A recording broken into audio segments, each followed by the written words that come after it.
Mutual fund SIP ആണ് ഇപ്പോഴത്തെ trend. കൃത്യമായ ഇടവേളകളിൽ നിശ്ചിതമായ തുക നിക്ഷേപിക്കുക. പറയുന്ന പോലെ അത്ര എളുപ്പമുള്ള പരിപാടിയല്ല കേട്ടോ. ശ്രദ്ധിക്കേണ്ട കാര്യങ്ങൾ ചിലതുണ്ട്. എന്താന്നല്ലേ?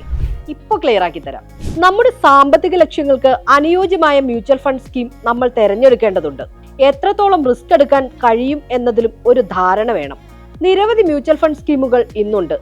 അപകട സാധ്യതയും വരുമാനവും ഓരോന്നിനും വ്യത്യസ്തമായിരിക്കും. നികുതി ലാഭിക്കുകയാണ് നിങ്ങളുടെ ലക്ഷ്യമെങ്കിൽ ഇക്വിറ്റി ലിങ്കഡ് സേവിംഗ് സ്കീം പോലുള്ളവ തെരഞ്ഞെടുക്കാം. അതുപോലെ തന്നെ തെരഞ്ഞെടുക്കുന്ന ഫണ്ട് മാനേജറെ കുറിച്ച് കൃത്യമായി മനസ്സിലാക്കുക. ഒപ്പം മ്യൂച്വൽ ഫണ്ട് സ്കീമിന്റെ ഹോൾഡിംഗുകൾ പരിശോധിക്കാം.